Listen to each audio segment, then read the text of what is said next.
बिस्मिल्लाहिर्रहमानिर्रहीम। अस्सलामु अलैकुम दोस्तों, उम्मीद आप सब खैर आफियत से होंगे। तुगलक एपिसोड 6। शयामा चली गई और हीरा चंद को शुशदर छोड़ गई। शयामा ने जो बातें सुल्तान खुसरू और हसामुद्दीन के बारे में की थी वो बज़ाहिर बागियाना थी, लेकिन वो महसूस कर रहा था कि उस तलखी में सच्चाई शामिल है। शुरू में वो दिलो जान से खुसरू का हामी और मोतक़िद था। उसका ख्याल था कि मुसलमान गैर मुल्की हैं, उनका मज़हब हमारे मज़हब से जुदा है, हमारी उनकी तहजीब में, रिवायात में, रस्म व रिवाज में, हर चीज़ में फ़र्क है। उनसे अगर निजात मिलती है और एक हिंदू हुकूमत की बाग अपने हाथ में लेता है तो इससे बढ़कर खुशी की बात क्या हो सकती है। लेकिन हकाइक जज्बात के आगे कभी सर तस्लीम खम नहीं करते।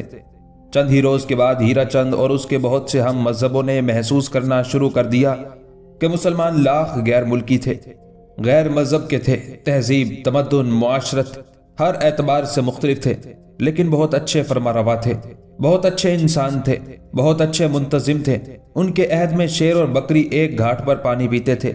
उनके दौरे फरमारवाई में कोई किसी पर जुल्म नहीं कर सकता था। उनका नज़्म हुकूमत इस एतबार से ख़ास तौर पर मुमताज़ है कि अदल व इंसाफ और इंसानी मामलात में उन्होंने कभी रंग, नस्ल, मज़हब और कौम का इम्तियाज़ नहीं पैदा किया। वो हर जालिम को सज़ा देते थे, ख्वाह वो हिंदू हो या मुसलमान।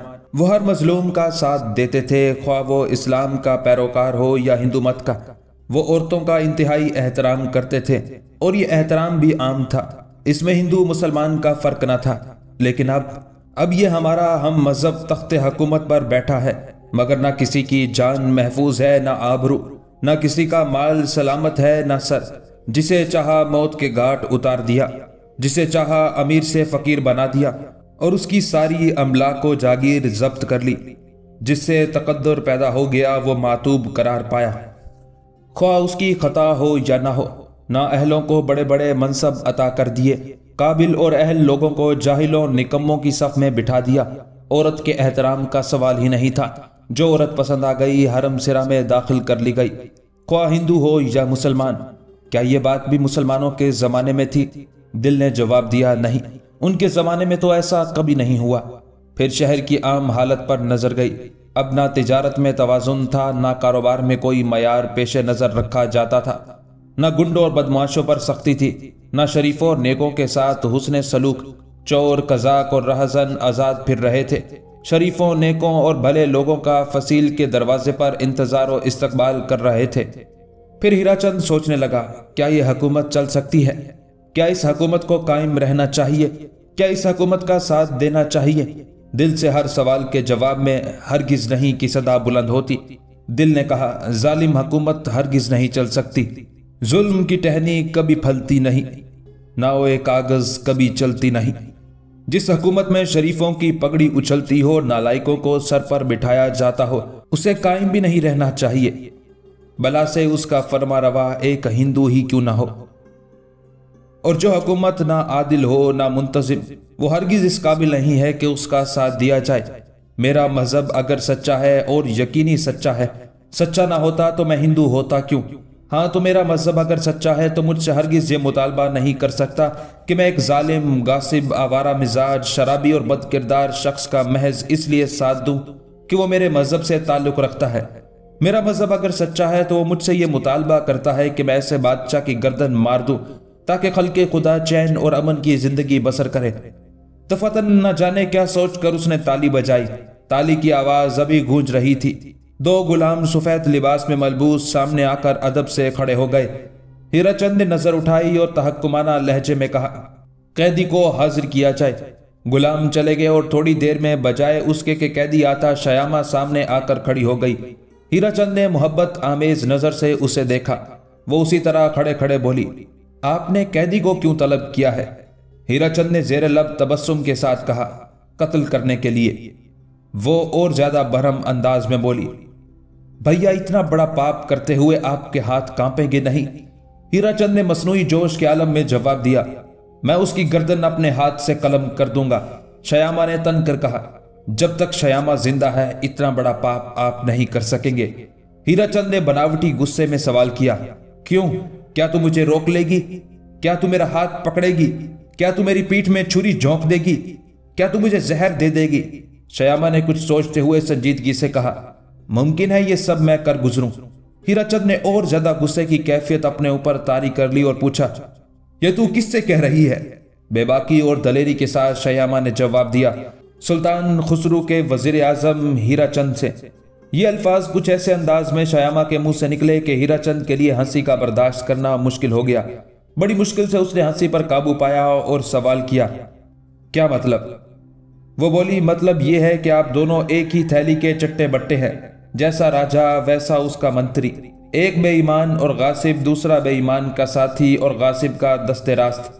हीराचंद अब तक अदाकारी किए जा रहा था, कहने लगा, तेरा हौसला अब बहुत बढ़ गया है, मजबूरन मुझे सख्ती करनी पड़ेगी। उसकी तेवरियां चढ़ गई, कहने लगी, मेरी भी गर्दन कलम कर दीजिए। इससे ज्यादा और क्या कर सकते हैं आप? हीराचंद अपने असली रूप में आ गया। उसने कहा, पगली, तूने मुझे जो कुछ समझ रखा है मैं वो नहीं हूं। जो कुछ हूं उसका तू तसव्वुर भी नहीं कर सकती।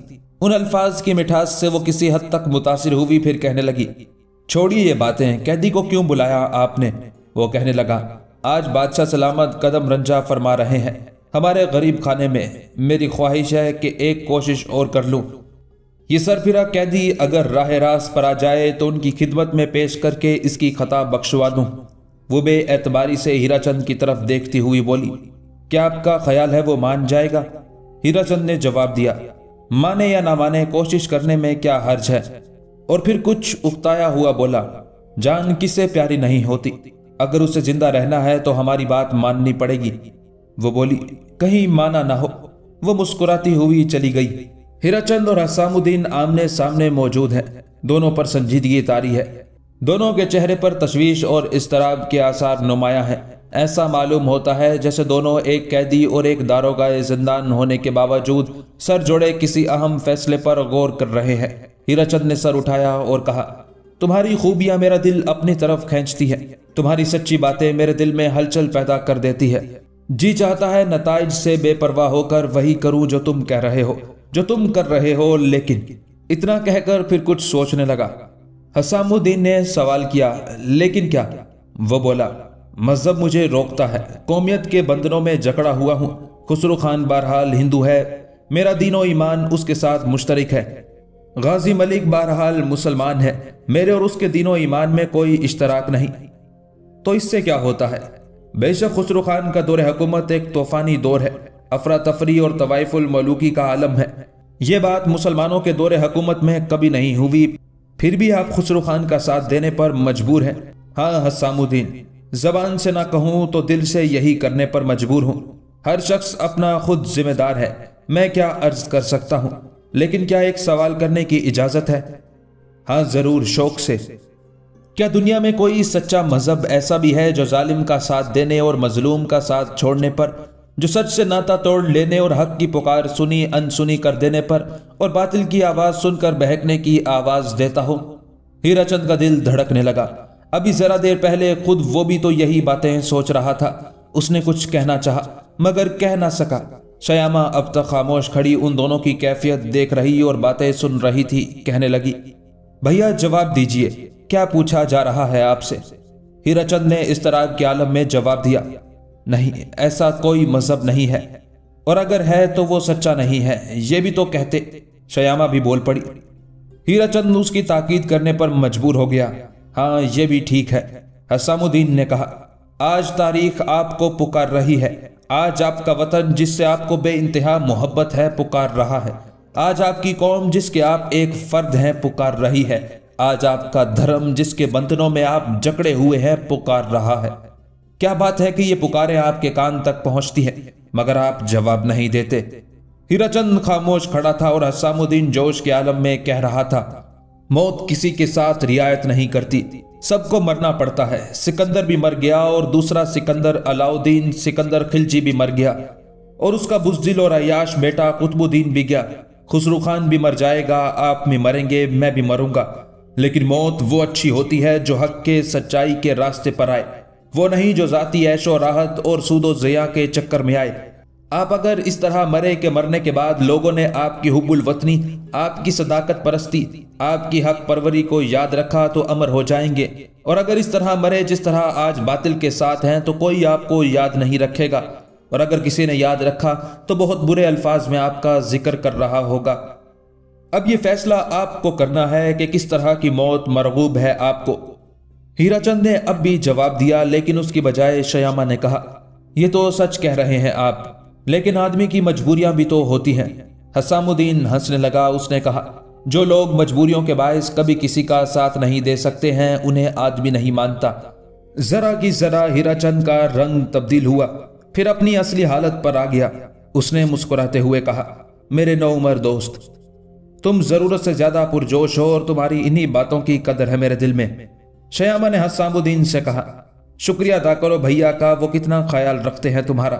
हसामुद्दीन ने कहा, इस दुनिया में सच्चे दिल से अगर किसी का शुक्रिया अदा कर सकता हूं तो वो सिर्फ एक ही जात है, जिसका नाम है शयामा देवी।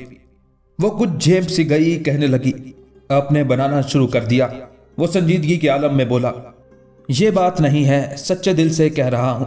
हीराचंद ने मुदाखलत की और गोया हुआ, लेकिन मेरे दोस्त, सवाल ये है, आज जब बादशाह सलामत आएंगे तो मुमकिन नहीं कि तुम्हें तलब ना करें।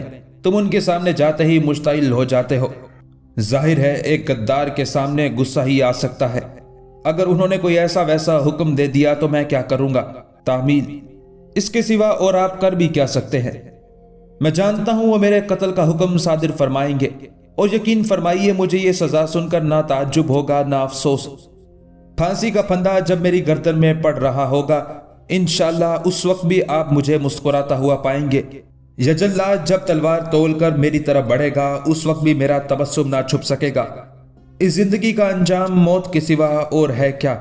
और इससे बढ़कर खुशकिस्मत कौन हो सकता है जो किसी ऊंचे और अच्छे मकसद के लिए जान दे। शयामा जल कर बोली, तो फिर खुदकुशी क्यों नहीं कर लेते? हीराचंद और हसामुद्दीन को हंसी आ गई। वो कहने लगा, अगर आप हुक्म दे तो ये मामूली सा काम भी कर गुजरूंगा। हीराचंद ने कहा, ऐसा ना कहो, इस घर में, बल्कि मैं तो कहता हूं इस शहर में शयामा से बढ़कर तुम्हारे किरदार और सीरत का मद्दाओ मोतरफ कोई नहीं है। वो तो अक्सर तुम्हारे लिए मुझसे लड़ जाया करती है। हसामुद्दीन ने ममनून निगाहों से शयामा की तरफ देखा और बोला, आप मेरी वजह से लड़ती क्यों हैं? वो कहने लगी, आपकी वजह से नहीं, उस जज्बे की वजह से जो आपके सीने में तड़प रहा है। उसकी कदर हर शख्स को करनी चाहिए, चाहे वो मर्द हो या औरत, हिंदू हो या मुसलमान। हसामुद्दीन एक आह सर्द के साथ गोया हुआ। काश ये अल्फाज मैंने वजीर आजम की जबान से सुने होते। इतने में सारे घर के अंदर तहलका मच गया। बादशाह सलामत की सवारी कसरे हजार सतून से रवाना हो चुकी है, और ये सुनते ही हीराचंद पर इस्तराब का आलम तारी हो गया। उसने शयामा से कहा, तुम इन्हें ले जाओ और हालात को भगवान पर छोड़ दो, देखना चाहिए क्या नतीजा निकलता है। शयामा ने फिक्रमंद लहजे में हसामुद्दीन से कहा, आइए चले। थोड़ी देर के बाद मौकिब सुल्तानी वजीर आजम के दर दौलत पर आ मौजूद हुआ। सुल्तान खुसरो खान की वजीर आजम के घर पर यह आमद प्राइवेट थी, इसलिए कदमो चशम का कुछ ज़्यादा मुजाहरा नहीं किया गया था। ज़ाती मेहमानों के सिवा सिर्फ गोपाल साथ था। सुल्तान खुसरो खान की बातें खुली जा रही थी। वो उस वक्त बहुत खुश थे, बात पीछे करते थे, मुस्कुराते पहले थे। यही हाल गोपाल का था। वो वैसे भी खुश तबे और ज़रीफ मिजाज नौजवान था, लेकिन खुसरो खान की मौजूदगी में लाजमी तौर पर उसे खुश रहना और अपने आका को खुश रखना पड़ता था।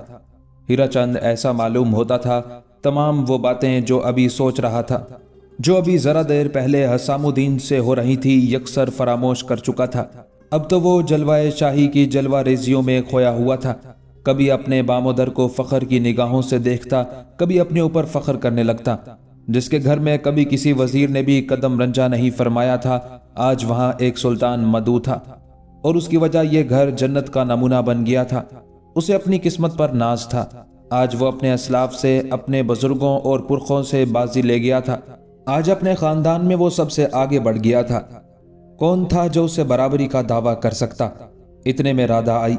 ये शयामा की तरह पैकरे हुस्न जमाल तो ना थी, लेकिन अगर ज़रा देर के लिए फरामोश कर दिया जाए कि ये शयामा की बहन है, तो अपना एक मुस्तकिल वजूद दुनियाए हुस्न में रखती थी। गोरा रंग, नागन की तरह बल खाती हुई काली काली जुल्फें, बड़ी बड़ी बादाम की सी आंखें और उनमें एक तरह की कशिश भी, पतले होंठ, सुतवा नाक, चौड़ी पेशानी, हंस की सी लंबी गर्दन, ज़रबफ्त और कम मुखाब के लिबासे ज़री में मलबूस। सुल्तान ने नज़र उठाकर राधा को देखा और उसका दिल ज़ोर ज़ोर से धड़कने लगा। अगर वो किसी को दिल ना दे चुके होते तो शायद उससे किस्मत आजमाई पर तैयार हो जाते। और एक बात और भी तो थी, ये राधा किसी की हम शबी और हम सूरत भी थी, वो जिसकी याद दिल से भुलाई ना जाएगी। राधा सुल्तान के सामने आई और मुठ्ठियां भर भर कर अशरफिया निछावर करना शुरू कर दी। खुसरो खान और ज्यादा बनकर बैठ गया, जैसे वो अपनी बारात में दुल्हा बनकर आया है। दस्तरखान पर दुनिया जहां की चीजें मौजूद थी, हिंदू पकवान भी और मुसलमानों के खाने भी। चूंकि अरसे दराज तक खुसरो खान मुसलमानों में रहा था, उनकी मुआशरत, तहजीब और तमद्दुन से गैर शऊरी तौर पर इतना मुतासिर हो चुका था कि सब चीज़ों का खुगर हो चुका था। वो जुज़्वे तबीयत बन गई थी। उसने बेतकल्लुफ़ी के साथ वो तमाम खाने खाए जिन्हें आम हालात में एक हिंदू हाथ भी नहीं लगा सकता। खुद हीरा चंद का ये हाल था कि वो बहुत ज़्यादा आज़ाद ख्याल, रोशन फ़िक्र और बेपरवाह किस्म का आदमी था, लेकिन गोश्त से इस तरह दूर रहता था जैसे बकरी शेर से। लेकिन सुल्तान की वजह से आज पहली मर्तबा वो गोश्त पकवाने और उसका इंतज़ाम करने पर मजबूर हो गया था। पुलाव, बिरयानी, कौरमा, मुतंजन, मुर्ग मुसल्लम, भुने हुए तीतर और बटेर, शामी कबाब, सीख के कबाब, गोले के कबाब, दो प्याज़ा, मिर्च कीमा, भेजा, कलेजी, गुर्दा, सब ही चीज़ें बाअफरात मौजूद थी। खुसरो खान ने सब चीज़ें मज़े ले लेकर और खूब डट कर खाईं। गोपाल भी अपने आकाए वली नेमत की वजह से उन चीज़ों का आदी हो चुका था। उसने भी खूब खूब हाथ मारे। भाई हीरा चंद, तुम तो छुपे रुस्तम निकले। हीरा चंद हाथ जोड़कर खड़ा हो गया और अर्ज़े परदाज हुआ। बंदा नवाजी है जहां पना। खुसरो खान ने दूसरा निवाला तोड़ा और गोया हुआ। हर चीज़ इतने मज़े की पकी है कि तारीफ नहीं की जा सकती। क्यों गोपाल? गोपाल ने बगैर चबाया हुआ लुकमा जल्दी से निगल लिया और दस बस्ता इस्तादा होकर अर्ज किया, बेशक जहां पनाह, शाही दस्तरखान के सिवा आज तक इतना लजीज और जोद हजम खाना गुलाम ने नहीं खाया। खुसरो खान हंसने लगा। उसने कहा, लजीज की हद तक तो ठीक है, लेकिन इस खाने को जोद हजम तुमने कैसे करार दे दिया? वो कहने लगा, जहां पना, इससे बढ़कर इसके जोद हजम होने का क्या सबूत हो सकता है कि इतना खा चुका हूं, लेकिन भूख है कि किसी तरह कम ही नहीं होती। इसके साफ मानी ये है कि इधर लुकमा हलक से उतरा, उधर हजम हुआ। सुल्तान ने भी एक फलक शगाफ कह कहा लगाया, बहुत खूब, हमें भी देखना है तुम कब तक और कितना खाते हो। हीराचंद दस्तरखान बिछा रहे। गोपाल कांप गया, दिल ही दिल में अपने से कहने लगा, लो भाई शामत आ गई, अब गया मैं, हाय राम, सारी चौकड़ी भूल गया। खुसरो खान से उसका इस्तराब छुपा ना रह सका। वह उसकी दिली कैफियत समझ गया। मुस्कुराता हुआ कहने लगा, अब तुम्हारे हाथ सुस्त क्यों हो गए हैं? गोपाल ने फिर दस बस्ता अर्ज किया, जहां पना, बात यह है कि मैं मरने को तैयार हूं। सुल्तान ने पूछा, तुम मरने को तैयार हो, लेकिन क्यों? वो बोला, मुझसे गुस्ताखी सरजद नहीं हो सकती। गुस्ताखी कैसी? ये किस तरह मुमकिन है कि जहां पना खाने से हाथ उठा ले और मैं खाता रहूं? फिर यह भी है कि यह जूद हजम बस उस वक्त तक है जब तक आप दस्तरखान पर रौनक अफरोज हैं, और उसके बाद यह खसूसियत खत्म हो जाती है। ये सब इकबाल शाही के करिश्मे हैं जहां पना। सुल्तान फिर हंसने लगा। हीराचंद से कहा, अच्छा दस्तरखान उठाओ। दस्तरखान उठाया गया। फिर उसने पूछा, तुम्हारे कैदी का क्या हाल है? उसे हमारे सामने पेश करो। कैदी का नाम सुनकर हीराचंद लरस गया।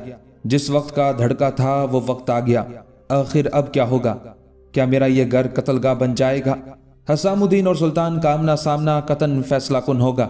सुल्तान इतने बड़े दुश्मन को माफ नहीं कर सकता और हसामुद्दीन इतने बड़े दुश्मन के सामने खामोश नहीं रह सकता। सुल्तान ने तख्त हुकूमत पर बैठने के बाद बहुत से कत्ल किए हैं, लेकिन किसी कत्ल पर मुझे इतना इस्तराब नहीं हुआ जितना हसामुद्दीन के कत्ल के तस्वुर से होता है। क्या ये सच्चा, निडर और पुरजोश नौजवान वाकई हलाक कर दिया जाएगा? वो यही सोच रहा था कि खुसरो खान ने कड़क कर कहा, हीराचंद, कैदी कहाँ है? उसे हाजिर करो। आज हम चाहते हैं कि फैसला हो जाए। आज उसकी किस्मत का नहीं, उसकी जिंदगी का फैसला होगा। या वो राह रास्त पर आएगा, या उसे जान से हाथ धोना पड़ेंगे, या वो सर झुकाएगा या गर्दन कटाएगा। आखिर खुसरो खान के सामने हसामुद्दीन को लाकर खड़ा कर दिया गया। खुसरो खान ने एक निगाहे गलत अंदाज उस पर डाली और कुल्लाए शहरियारी कज करते हुए पूछा, बताओ तुम्हें क्या सजा दी जाए? हम तुम्ही को इख्तियार देते हैं। हसामुद्दीन ने कड़े तेवरों से उसे देखा और जवाब दिया, ज्यादा से ज्यादा सख्त, इबरत अंगेज और रोंगटे खड़े कर देने वाली सजा का मुतालबा करता हूं अपने लिए, यानी मौत। हाँ, मौत। तुम खुद अपने लिए मौत की सजा तजवीज करते हो? अगर आप में इतनी हिम्मत हो। क्या कहा? क्या हम तुम्हें मौत की सजा नहीं दे सकते, हलाक नहीं कर सकते? आप मेरे बदन का कीमा कीमा कर सकते हैं, लेकिन हसामुद्दीन को नहीं मार सकते, उसे नहीं हलाक कर सकते। क्या तुम कोई और हो? हसामुद्दीन कोई और? मैं तो गोश्त पोस्ट का बना हुआ एक इंसान हूं जिसे बहरहाल मरना है, आज नहीं तो कल। लेकिन हसामुद्दीन उस अज़्म बुलंद, उस जज्बा जवां और उस तड़पती हुई रूह का नाम है जो अमर है। बकवास बंद करो, ये मुहम्मल बातें सुनना नहीं चाहते। फिर वो हीराचंद से मुखातिब हुआ और कहने लगा, इसे ले जाकर कैद कर दो और सुबह होते ही कत्ल कर दो। गोपाल अब तक खामोश था, कहने लगा, ये जहां पनाह, इस वक्त कैद और सुबह होते ही कत्ल, ये क्या बात हुई? हुक्म हो तो अभी इसकी गर्दन उड़ा दूं।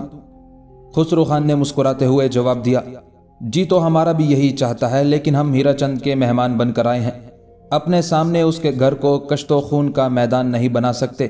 हुक्म की तामील हुई और हसामुद्दीन फिर अपने कैद खाने में पहुंच गया। उसके जाने के बाद खुसरो खान ने शयामा को ललचाई हुई नजरों से देखते हुए हीराचंद से कहा, हम कुछ जरूरी बातें करना चाहते हैं तुमसे। तखलिया। ये सुनते ही राधा, शयामा और गोपाल वगैरह बाहर चले गए, सिर्फ हीराचंद और खुसरो रह गए। हीराचंद जानना चाहता था कि वो कौन सी ऐसी जरूरी बातें हैं जो शाह ज़ीशान उस गुलाम से करना चाहते हैं, मगर सवाल की हिम्मत ना पड़ी। लेकिन ये मुश्किल खुद खुसरो खान ने आसान कर दी। उसने कहा, हीराचंद, हम तुम्हें एक एजाज बख्शना चाहते हैं, क्या तुम कबूल करोगे उसे? हीराचंद ने दस्तबस्ता अर्ज किया, जहां पना ने इस जर्राए बेमिकदार को रश के महरे मुनीर बना दिया है। पहले इस गुलाम की हैसियत कुछ भी ना थी, अब वो सल्तनत का वजीर आजम है। क्या इससे बड़ा भी कोई एजाज हो सकता है?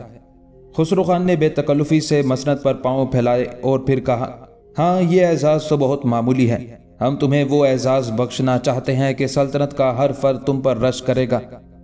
जर्रा नवाजी और गुलाम परवरी है जहां पना की। अब तक हम और तुम दो हैं, हमारी ख्वाहिश है कि एक हो जाएं, ये दूरी मिट जाए, कोई फर्क ना रह जाए हम में तुम में। लेकिन ये किस तरह हो सकता है जहां पना? क्यों नहीं हो सकता? क्या नहीं हो सकता?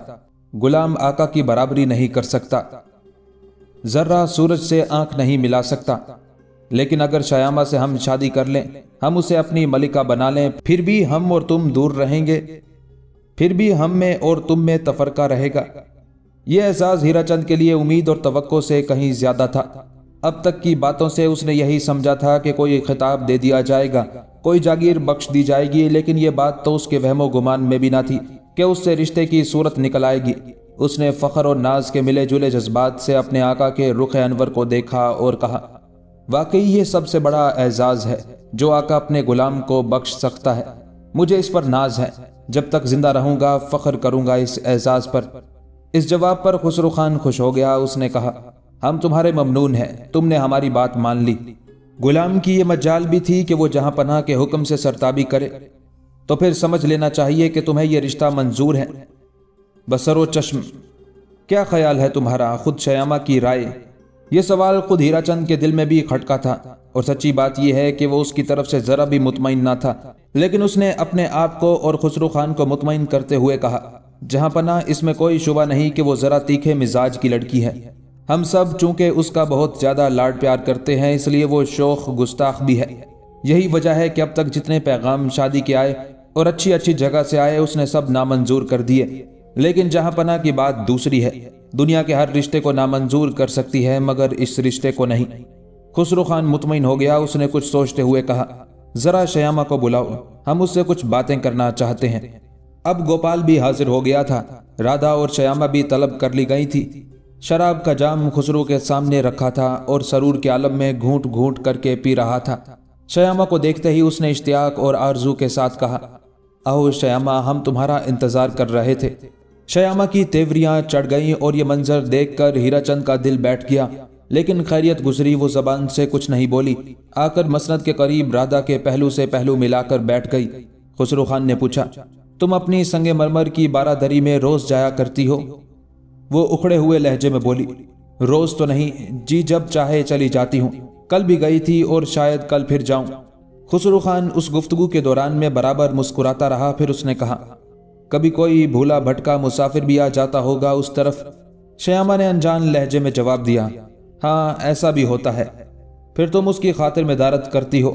کیوں نہیں کرتی، یہ تو تقاضائے انسانیت ہے۔ بھلا کوئی ایسا مسافر بھی آیا جس کا آنا یاد رہ گیا ہو تمہیں؟ نہیں، کوئی نہیں، کوئی نہیں۔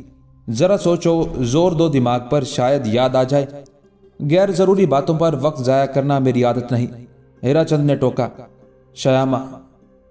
شیامہ تو جہاں پناہ کے سامنے حاضر ہے، ان سے باتیں کر رہی ہے۔ وہ ذرا چمک کر گویا ہوئی، میری آنکھیں ہیں، میں بھی جہاں پناہ کو دیکھ رہی ہوں۔ خسرو ہنسنے لگا۔ اس نے ہیرا چند کو چھیڑتے ہوئے کہا، تم شرمندہ ہو گئے اس برجستہ جوابی سے، ہمیں ہمدردی ہے تم سے۔ ہیرا چند کو اندیشہ تھا کہیں جہاں پناہ اس لڑکی کے رویے سے بھڑک نہ جائیں، خفا نہ ہو جائیں، اس لیے اس نے ٹوکا تھا۔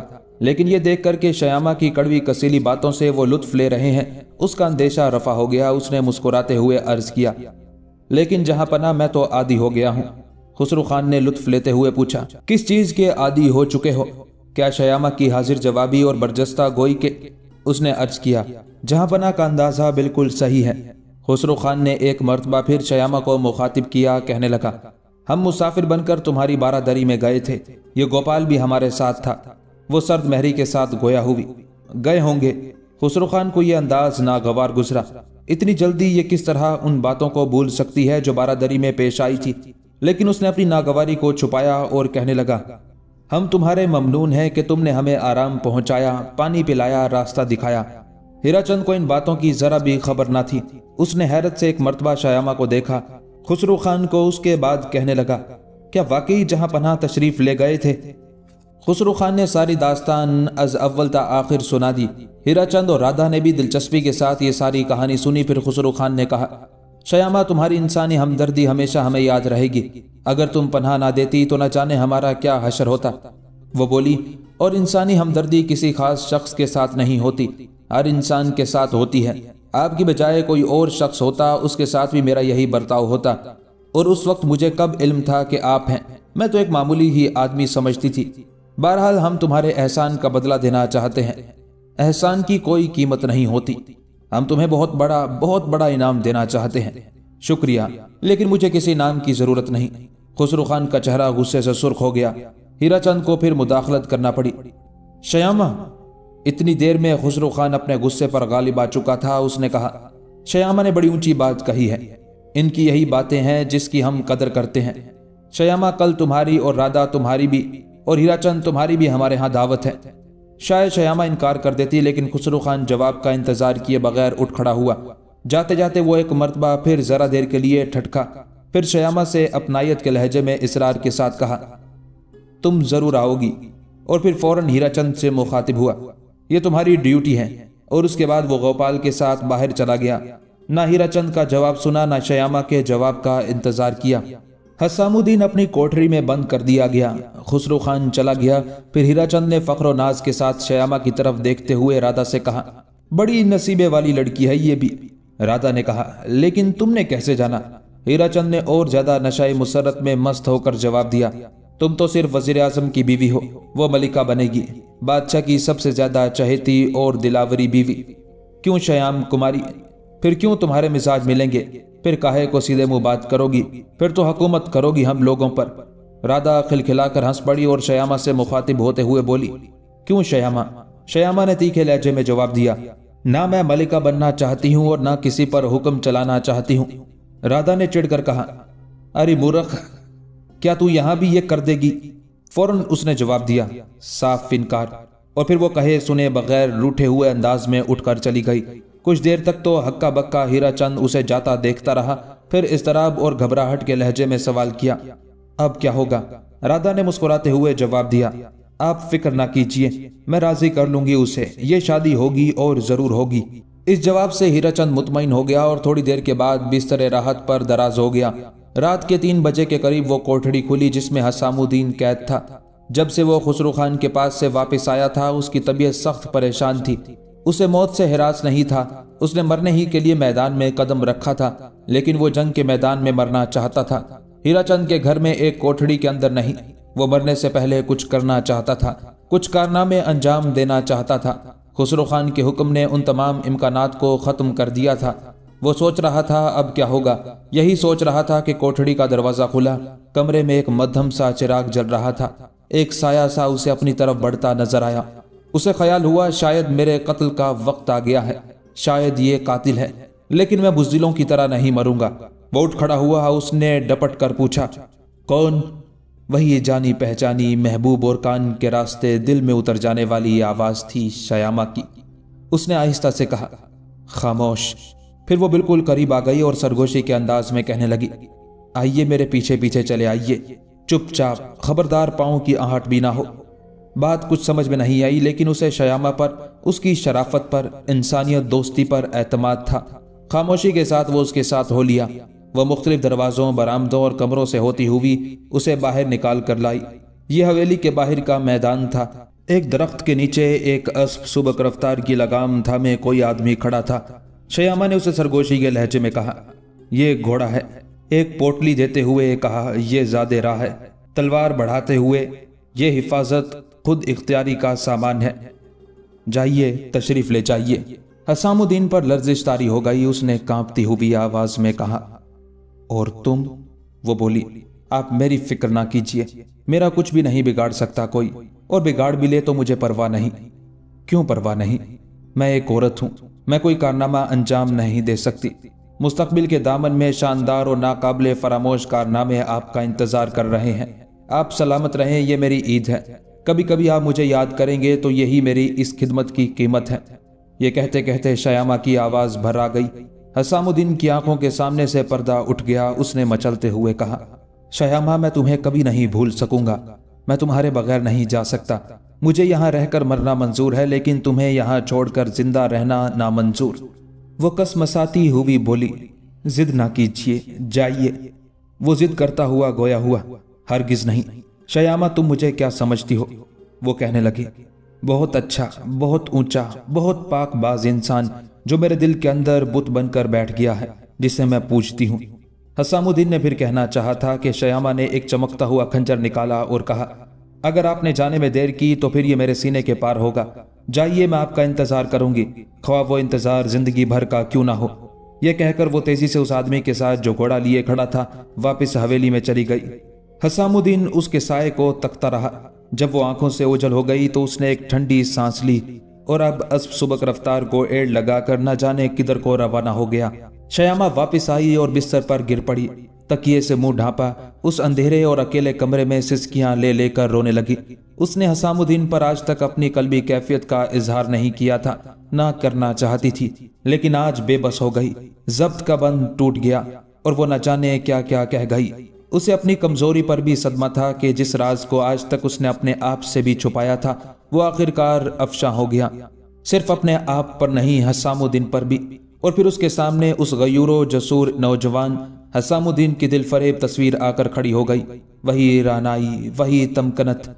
اور اس تصویر کو دیکھ کر وہ خود بخود مسکرا دی اور اپنے آپ سے کہنے لگی، کیا اس سے محبت نہ کرتی؟ پھر اپنے انتخاب پر فخر سا محسوس کیا۔ اس نے اپنے اوپر ایک اور راز بھی افشا کر دیا۔ اسے تو میں اس دن سے چاہتی ہوں جس روز پہلے پہل دیکھا تھا،